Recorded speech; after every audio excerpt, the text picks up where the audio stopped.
Walang ibang pinangarap si Claire kundi magkaroon lang na maayos sa trabaho para matustusan niya ang kanyang pang-araw-araw na pangangailangan, gayon din ng kanyang pamilya. Isang simpleng babae gaya ng karamihan, papasok sa opisina, magtatrabaho at uuwi. Wala na sa isip niya ma-inlove si mananlokohin siya ng una niyang kasintahan. Para sa kanya lahat ng lalaki manloloko. Kaya naman subsob lang siya sa trabaho, kumbaga ito na ang buhay niya. Subalit, nagsimula na magbagong buhay niya nang isang araw mapromote siya bilang executive secretary ni Mr. Faltado. Ang boss nilang saksakan ng gwapo at lahat ng babaeng makakilala sa kanya ay mai-inlove dito.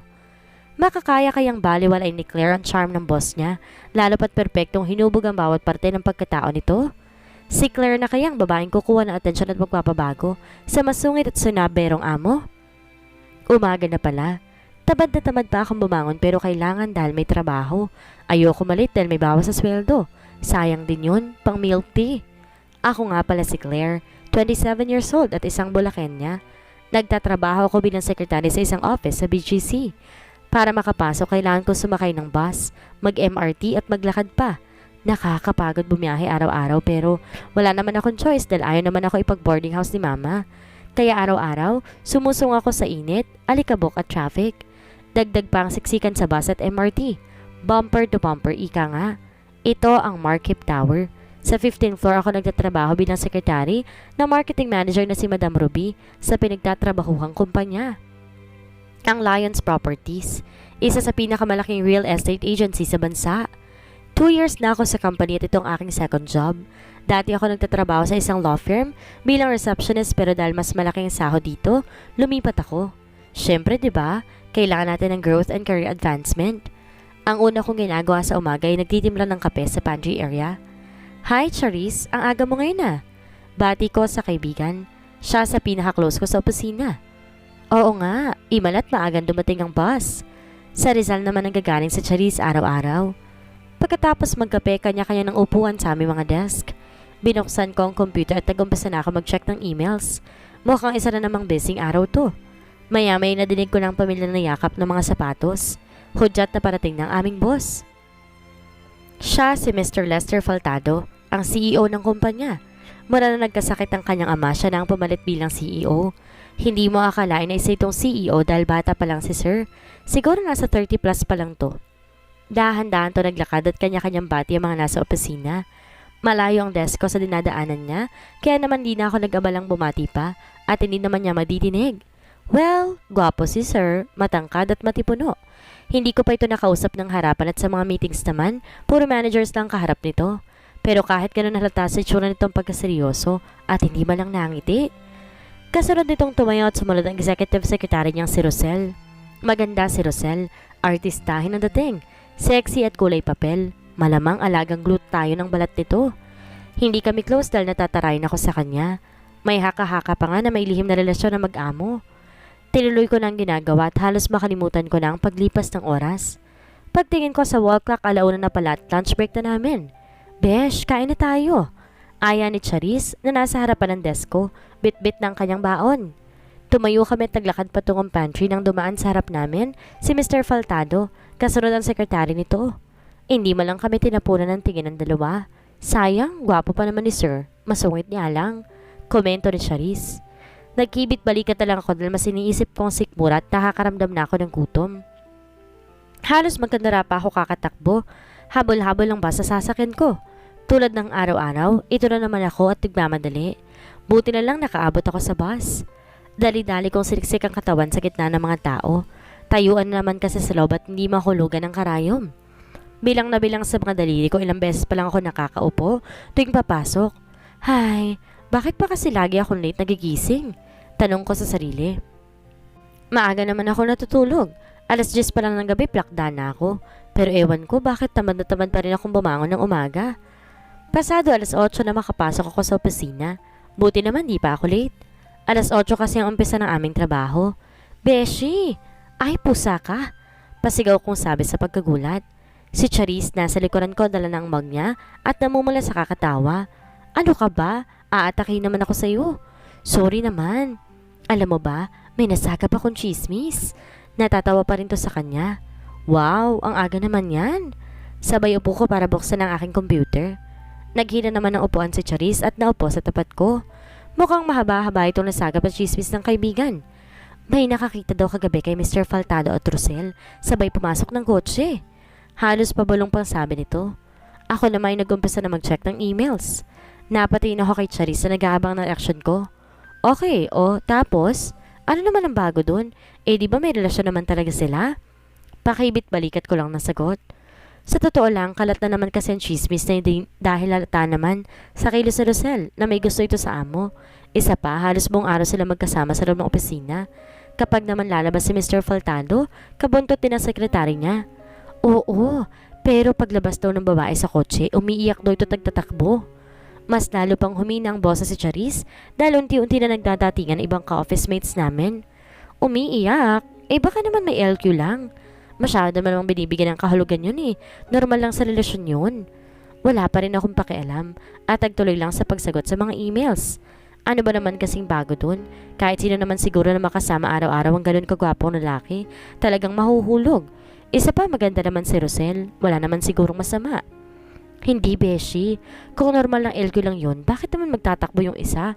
Something is fishy, diba? Sabay kalumbaba nito sa harap niya. Nakakatawa lang na mukhang pinoproblema ng kaibigan ang simpleng bagay na yun. Maya-maya sabay kaming napatingin sa pinto dahil dumating na palang aming boss. Speaking of the devil, bulong pa ni Charis sabay tayo na tagtungo sa kanyang desk. Tinitigan kong maigi si Mr. Faltado habang naglalakad to patungo sa kanyang opisina. Nakaslacks ito na dark blue at cream colored na long sleeves. Nakafold yun ng bahagya. Bakat ang matitipo ng braso at dibdib nito.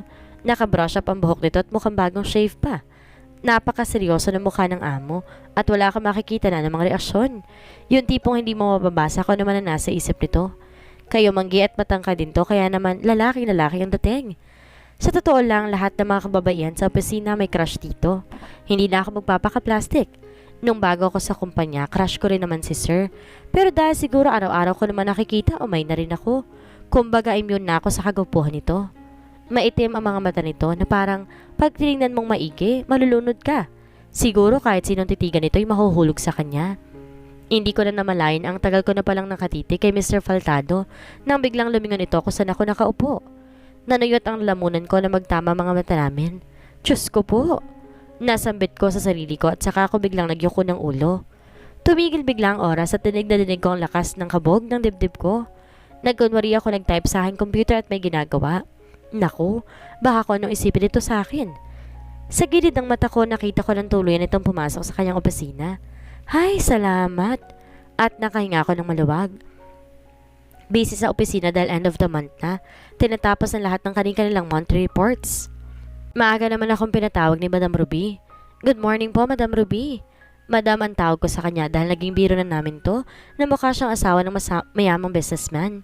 Maputi kasi at chinita, yung tipong yayamanin. Good morning, Claire. How are you today? Ganting bati nito na nakangiti. Tambak ang mga papel sa harapan nito. Mabuti naman po, Madam. Umupo na ako at alam kong mahaba-haba na namang litanya ito. Inianda ko na rin ng papel at ballpen para mag-notes sa mga iuutos nito. Oh, wala pa naman akong sinasabi. Nakanda ka na agad magsulat dyan. Pabiro ni Madam. Dahil hawak ko ng ballpen at tipo mag-uumpisa na magsulat. Relax ka lang muna, Claire. Kaya hindi ka nagkaka-boyfriend Masyado kang seryoso. Biro nito na may halong pang-aasar. Hindi ko alam kung matatawa ako o malulungkot dahil bigla ko naalala ang una kong pag-ibig. 3 taon na nga nakakaraan na nag-break kami ng una at huli kong nobyo, si Topper. Nakilala ko si Topper na nagtatrabaho pa ako sa law firm. Lagi ko ito nung nakakasabay sa elevator at isang araw ay naglakas loob tong kausapin ako. Miss, pwede ba makipagkilala? Sabay lahat ng kabay nito. Ha? Dahil sa gulat yun lang ang nasagot ko. Medyo iniwas ko pang sarili ko sa binata dahil dalawa lang kami sa elevator noon at naiilang ako. Maputi at may pagkatsinito si Topper. Maganda ang ngiti kaya naman agad ako nakaramdam ng kilig. Simula noon lagi na ako nitong kinakausap at paunti-unti lumalagay ng loob ko sa kanya. Hanggang sa isang araw nagpa siya na nga itong manligaw. Nagpapadala to ng bulaklak at pagkain sa opisina at hindi nga naglaon sinagot ko siya. Sariwang-sariwa pa sa alaala kong araw na yon. Inintay niya ako matapos sa trabaho dahil sabay daw kami magdi-dinner. Simpleng araw lang yun at habang naglalakad kami, patungo sa kainan huminto ito sa paglalakad. Oh, bakit? May problema ba? Tanong ko sa kanya. Claire, Matagal ko na sanang gustong malaman. Mahina ang tanong nito na tumitig sa mga mata ko. Ang alin? Tanong ko sa kanya pero parang alam ko na rin kung anong sunod na sasabihin nito. Will you be my girlfriend? Sabay tikim nito. Siguro dahil sa kaba. Na mga oras na yon para ako nakalutang. Gusto ko na rin si Topper dahil mabuti itong lalaki at napaka-gentleman. Hindi na ako nagpakipot pa. Sinagot ko siya nung araw din yon. Hindi siya magkamayaw sa saya at ganon din naman ako. Ganun pala ang pakiramdam ng my boyfriend. Dumaan ng mga araw at naging masayang aming relasyon. Halos araw-araw sabay kaming kumakain ng dinner at inihahatid niya ako sa bahay. Sa Valenzuela lang siya umuwi kaya naman hindi naman siya nahihirapan dahil malapit lang to sa amin. Nakakahiyaman ay siya na nakauna sa akin nung mag-iisang taon na kami. Nakuha niya ako ng insente pa at walang kamalayan. Sa kanya ko na-experience sa maging isang tunay na dalaga at dahil din siguro doon kaya ako siya minahal ng gusto. Noong mga panahon na yun iniisip ko na siya na siguro ang the one para sa akin. Isang gabi, nag-aya siya sa kanila at doon na daw kami kakain. Pumayag naman ako at nagsabi siyang manonood kami ng movie. Habang nanonood nagsimulang maglikot ang kamay niya. Topper, wag. Wala ako sa mood ngayon. Tanggi ko dahil masama ang timpla ko ng araw na yon. Pakiramdam ko kasi parating ang mens ko. Ha? Bakit? Okay ka lang ba? Tanong ni Topper pero hindi pa rin tumitigil sa ginagawa. Masama kasi ang pakiramdam ko. Sagot ko naman habang patuloy lang sa panonood. Di papagandahin kong pakiramdam mo? Bulong nito sa tenga ko at nag-umpisa ng tanggalin ang damit ko. Topper, ano ba? Huwag muna ngayon, please. Pakiusap ko dito dahil di talaga maganda ang pakiramdam ko. Nanlalambot ako na hindi ko maintindihan at dahil nga hindi ko na napigilan si Topper, nagpatuloy ito sa kanyang balak. Babe, sa taas ka naman. Bulong nitong pilit akong pinapapatong sa kanya. Ha? Ayoko babe. Alam mo naman na. Bigla akong tinulak ni Topper at napamaang ako sa gulat. Para ka namang tuod. Para ko nakikipagniig sa manika. Sigaw nito. Sa gulat hindi ako nakapagsalita. Ano nangyari? Bakit bigla siya nagalit? Umalis ito at tumiretso sa banyo. Maya-may nadinig ko ang tunog ng shower. Nagalit pa siya dahil hindi pa ako marunong sa kama. Alam naman niya na nakuha niya akong virgin. Para yun lang nagalit na siya. Hindi ko na malayan unti-unting tumulong aking mga luha. Dahan-dahan akong tumayo para magdamit. Naawa ako bigla sa aking sarili ng mga oras na yon. Nang madinig ko ng palabas ito per ng banyo, nagbadali akong kinuha ang aking bag. Tumakbo ako palabas at naghanap na masasakyan. Hindi ko na alam kung sumunod ba siya o hindi dahil lunod na ang mga mata ko sa luha. Pumara ako ng taxi at agad sumakay. Naisip ko, sa kama lang bang habol niya sa akin at nang makuha niya na ako, gano'n na niya akong ituring? Nasasaktan ako sa iniisip kong yon dahil ang akala ko mahal niya ako. Hindi ko akalaing dahil sa simpleng bagay na hindi ko siya napagbigyan ay itutulak niya ako. Nagtuloy sa pagtulo ang mga luha ko sa pagtingin ko sa labas. Nasa tapat na pala ako ng aming bahay. Kinabukasan nga noon pumasok ako sa opisina na parang wala nangyari. Masakit pa rin sa akin pero dahil nga mahal ko si Topper, kailangan magkausap muna kami. Bibigyan ko siya ng chance sa linawin ng lahat at baka naman na misunderstood ko lang siya. Lumipas ang buong araw hanggang sa isang linggo na walang Topper na nagtangkaman lang kausapin ako. Walang tawag o text man lang. Nagantay ako. Sabi ko sa sarili ko mahal niya ako, mauna siya mag-reach out sa akin. Pero wala. Ni hindi ko to nakikita sa building o nakakasabay sa elevator. Iniiwasan ba niya ako? Hanggang sa 3 linggo na nagpa siya na ako lunukin ng aking pride. Claire, kaya mo yan. Ikaw na ang unang mag-approach. Total ikaw naman yung biglang umalis. Okay, sige na nga. Sagot ko sa sarili. Kaya pagkatapos ng trabaho, agad ako umakyat sa floor kung saan nagtatrabaho si Topper. Isa itong IT personnel sa pinapasukang constructing company. Habang naglalakad, hindi mawala ang kaba sa aking dibdib. Hindi ko alam kung ano sasabihin sa kanya pero bahala na. Na makita ko ang pinto, sumilip muna ako. Buti glass door kaya tanaw ko loob ng opisina nila. At doon mula sa pinto, kitang-kita ko si Topper na nakaupo sa mesa ng reception, nakikipaglampungan sa isang babae. May padampi-dampi pa si girl sa braso ni Topper na parang close na close sila. Bakit parang ang saya-saya pa ni Topper? Kaya naman pala, hindi ako makuwang suyuin ako usapin man lang nito. May iba na pala itong pinagkakaabalahan. Ibig bang sabihin wala lang sa kanyang lahat? Hindi ko na malayo na tumuturo na pala ang mga luha ko. Bagsak ang balikat at dahan-dahan ako naglakad papalayo. Mula nga noon, hindi na rin ako nagtangkang kausapin si Topper or i-text man lang. Wala na rin akong balita sa kanya. Ilang linggo akong iyak ng iyak dahil hindi ako makatulog. Sinisisi ko ang sarili ko. Hindi siguro ako sapat para sa kanya. May kulang siguro sa akin. Hindi siguro siya satisfied sa katawan ko. Nanliit ang tingin ko sa sarili. Pangit na pangit ako sa mukha at katawan ko noong mga panahon na yon. Lalong bumababa ang tingin ko sa aking sarili dahil sa nangyari. Na mga araw namang galit ako sa mga lalaki, niloko niya ako. Isa siyang babaero. Siguro marami na siyang nalokot na biktima. Pagkatapos ay makuha ang pagkababae ko, iniwan niya ako ng gano'n na lang. Lahat ng lalaki pare-pareho lang. Masakit dahil siya pang nakauna sa akin. Pinagsisihan ko na ng maling lalaki pang yon napunta. Kaya simula noon itinoon ko ng sarili ko sa trabaho. Hindi na ako muling nagpauto sa mga lalaki kahit pa may mga ilan nga lang nagtatangka na manligaw sa akin. Sabihin nyo na naman hater ako pero hindi ako papayag na masaktan o malokong muli. Pag-aalas 3 ng hapon, malapit nang matapos ang pinapagawa ni Madam Ruby sa akin na report. Sa wakas, maaga ko itong matatapos na makapagpahinga ako dahil sobrang sakit na ng ulo ko. Tumingin ako sa paligid. Lahat ng tao busy sa kani-kaniyang trabaho. Napakatahimik. Maging si Charis tanaw ko sa kabilang side ng opisina na busy sa pagtatype. Ganito karaniwan na eksena sa opisina pagpalapit ng end of the month. Sinasubmit kasi lahat ng reports kay Mr. Faltado at bawal itong madelay. Paghahanda iyon para sa monthly meetings sa mga managers. Ganoon na nga eksena ng maisipan kong kumuha muna ng tubig sa pantry. Dala ang tumbler ko, pabalik na ako sa desk nang napukaw ang tensyon ko sa humahango sa si Rosel. Nagmamadali ito maglakad papunta sa opisina ni Mr. Faltado. May luha sa mga mata at may dalang isang envelope. Nagulat ang lahat sa itsura nito at napatingin kaming lahat sa kanya. Napatigil din ako sa paglalakad at sinundan ng tingin si Rosel. Dumiretso ito sa loob ng opisina ng boss at binagsak ang pinto pasara. Nag-umpisang magbulungan sa opisina at ito na si Charis na nagmamadaling lumapit sa akin. OMG, Beshi, mukhang may eksena, sabi agad ng kaibigan. Dala pa nito ang papel na tinatype. Ikaw talaga, napakabilis mo agad pag chismis. Natatawa kong sagot sa kanya. Sabi sa'yo something is fishy sa dalawang yan. Mahinang sabi ni Charis. Ako na may napatingin na lamang sa saradong pintuan ng opisina ng boss. Lahat nag-aabang pero lumipas ang alas 5, nasa loob pa rin ang dalawa. Mukhang bigo si Charis malaman ng chismis ngayong araw. Claire, pinapatawag ka ni Madam Ruby sa office niya. Bungad sa akin ng ka-office mate na si Paloma. Alas 11 pa lang ng umaga, hindi pa ako tapos sa pag-update sa status report ko. Mukhang may nakalimutang ipagawa si Madam at bigla ako nitong gusto makausap. Agad ako nagtungo sa opisina at bumungad na nakangiting mukha nito sa akin. Yes po, Madam. Sabay upo ko sa tapat nito. Claire, pasensya na at alam kong busy ka pa, pero may importante kasi akong sasabihin sa'yo. Biglang sumeryoso mukha nito. Okay lang po. Tipid kong sagot dahil bigla ako nakaramdam ng kaba. Nagkaroon kami ng short meeting this morning kasama si Mr. Faltado. Binalita niya na nag-resign si Rosel kahapon. Tuloy-tuloy nitong sabi. Kaya po pala kahapon gano'n ang itsura ni Rosel. Nag-resign na po pala siya. Bakit daw po?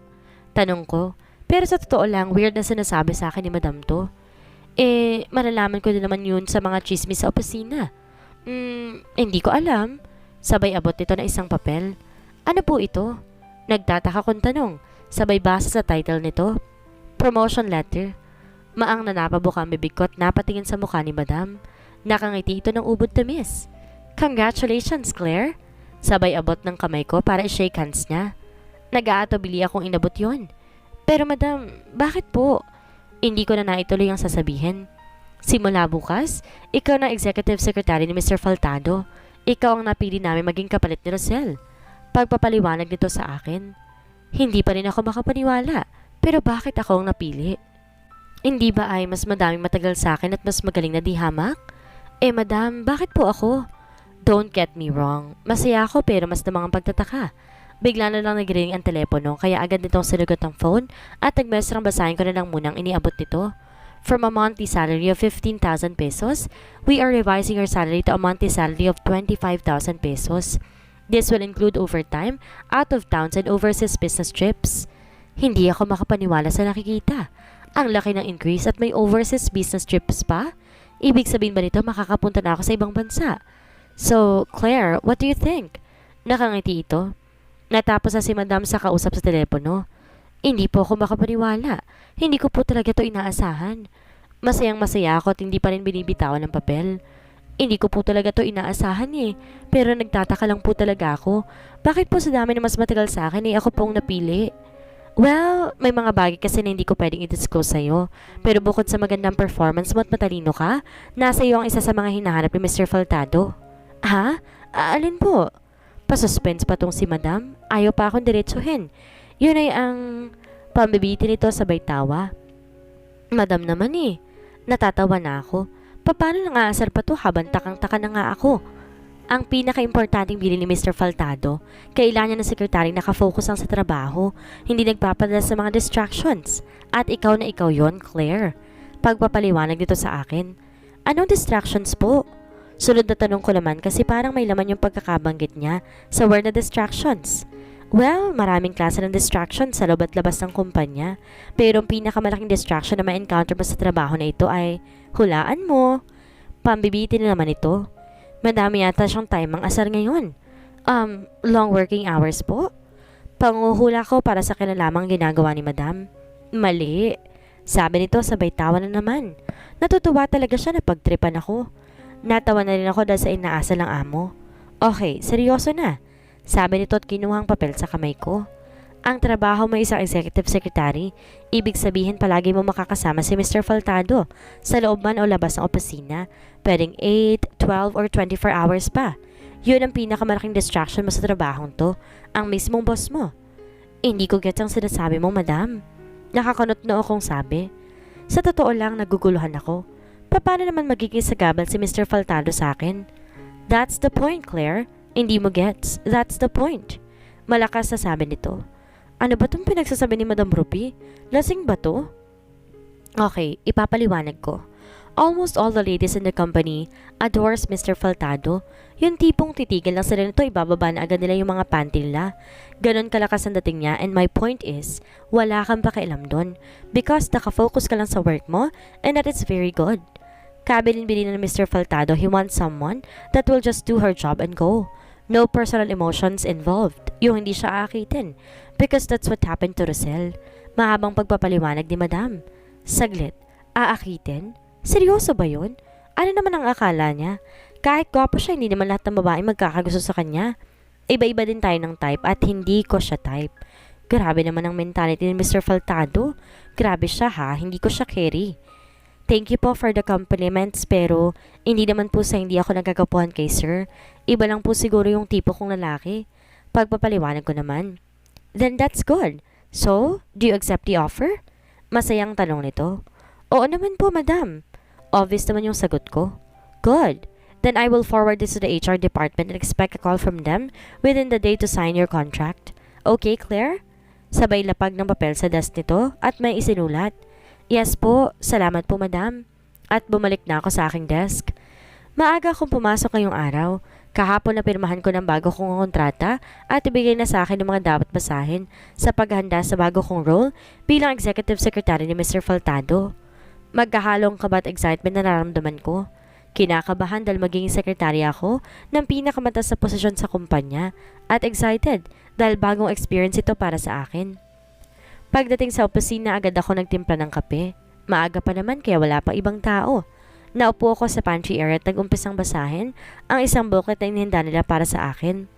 Nandoon na lahat ng jobs and responsibilities ni Rosal noon, ang mga dapat kong gawin at tandaan.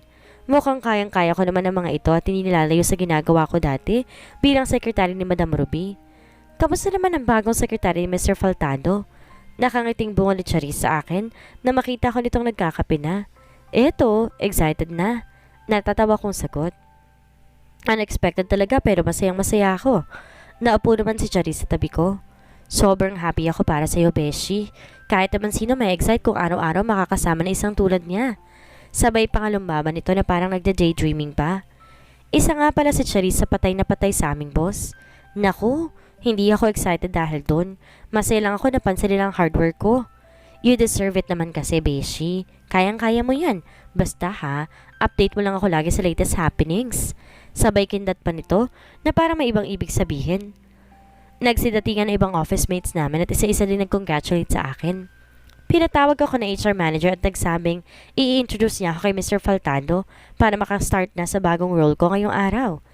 Pagpasok namin sa opisina, nandun na si Mr. Faltado at abala sa binabasa mga papeles. Tambak ang mga papel sa lamesa nito at bukang aborido sa buhay. Good morning, Mr. Faltado. Bati ng aming HR manager na si Miss Bettina habang kasunod naman ako nito sa likod niya. Seryosong mukha ang sinilubong nito sa amin. Hindi ba ito marunong umiti? Tanong ko sa sarili. Nag-angat ng ulo at formal na tumayo. Good morning, Miss Bettina. Ganting bati nito na walang kangiti-ngiti sa labi.